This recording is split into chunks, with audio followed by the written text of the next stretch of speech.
ஆண்டவராகிய இயேசு கிறிஸ்துவின் விலையேறப்பட்ட பரிசுத்தமுள்ள நாமத்தில் அன்பின் வாழ்த்துக்கள். இந்த காலை உங்களை சந்திப்பதில் மகிழ்ச்சி அடைகிறேன். சோர்ந்து போனீர்களும் பலகீனமாயிட்டீங்களும் கவலைப்பட்டீங்களும் எப்போது சந்தோஷமா சுகமா பலனா மகிழ்ச்சியா இருக்க கர்த்தருக்கு கிருபை தருவாராக.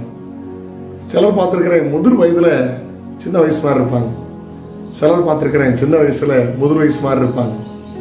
காரணம் கவலை, தேவையில்லா பிரச்சனை, இப்படி மாட்டிக்கொள்கிறார்கள். ஆச்சரியமா இருக்கு. ரொம்ப வயசான மாதிரி இருக்கும். ஆனால் சிலரை பார்த்தா ஆரோக்கியமா இருப்பாங்க.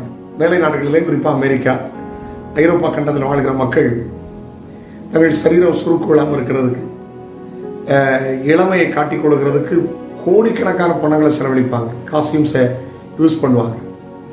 ஆனால் ஒரு மருத்துவ நிபுணர் சொல்லுகிறார், அப்படி அழகு பொருட்களால் தன் சரீரத்தை உண்மையா சுருக்கு இல்லாமல் நேர்த்தியாக பாதுகாக்க முடியாது. ஜிம் போகிறது நல்லது, ஆரோக்கியமான உணவெடுப்பது நல்லது, நல்ல தூங்குவது நல்லது, நல்ல தண்ணீர் பிடிப்பது நல்லது, அதெல்லாம் நல்லது தான். ஆனால் குறிப்பிட்ட வயசில் அந்த முதுமை என்று ஒன்று தெரிந்துவிடும். ஆமாம், ஆண்டவர் நல்லவர். சிலர் என்னை பார்த்து என் நண்பர் ஒருத்தர் கேட்டார், என்ன சாமுவேல் சின்ன வயசுல முடி நினச்சிச்ச டை அடிக்கக்கூடாது அப்படின்னு. நான் சிரிச்சிட்டேன். ஏன்னா வேதம் அழகாக சொல்லுது, முதியோரின் மகிமை அவர்கள் நிறை. சந்தோஷமாக நான் ஏற்றுக்கிறேன். ஏன்னா 50 தாண்டியாச்சு, நிறைக்கத்தான் செய்யும். சில டை அடிப்பாங்க, டை அடிச்சு தப்பு இல்லை. ஆனால் எனக்கு சிரிப்பு வந்துச்சு. சிலருடைய தலையை பார்த்தா காங்கிரஸ் கொடி மாதிரி இருக்கும். மேலே கருப்பு, கீழே ஆரஞ்சு, அது கீழே வெள்ளை, பரிதாபமாக இருக்கும். தலையை கருப்பாக்குறீங்க, ஆனால் உங்களுடைய வாழ்க்கையை குறைக்க முடியுமா? அது தவறுன்றோ பாவமுன்றோ சுட்டி காட்டாதபடி அதை சிந்திக்க வைக்க விரும்புகிறேன். ஏதோ ஒன்று செய்கிறார்கள், பலம் தராதான் நினைக்கிறாங்க, 4 பேருக்கு மேலே தலை குனிச்சிரும் நினைக்கிறாங்க. ஆனால் வேதம் நமக்கு தருகிறது, பணம் இல்லாமல் செலவு இல்லாமல் நீங்கள் ஆரோக்கியமாக இருக்க, செழிப்பாக இருக்க, முதிர் வயதிலும் சிறு பிள்ளையை போல மாற. ஆமென். நல்ல டிப்ஸ் ஒன்று தாரம் பாருங்களேன். ஏசாயா எழுதுகிற ஒரு தீர்க்கதரிசன புத்தகத்தின் ஒரு வசனத்தை வாசிக்க இருக்கலாம். ஏசாயா 40:30-31. இளைஞர் இளைப்படைந்து சோர்ந்து போவார்கள். இளைஞர் பாருங்க, இளைப்படைந்து சோர்ந்து போவார்கள். வாலிபரும் இடறி விழுவார்கள். வாலிபர் என்ன செய்வாங்க? நிற்க முடியாம இடறி விழுவாங்க.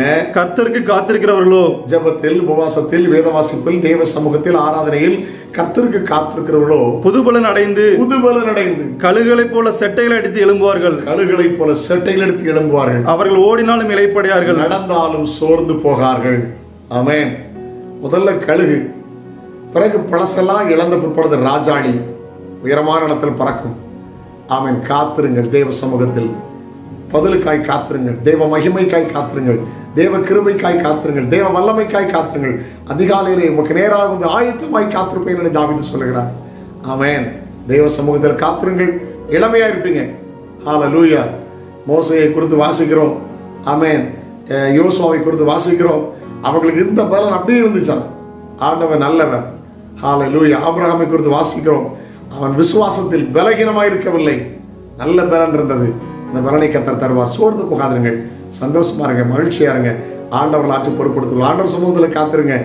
இளைஞர் கூட பணம் உள்ளவர்கள், படித்தவர்கள் இடறி போகலாம், ஆனால் நீங்க சோர்ந்து போக மாட்டீங்க.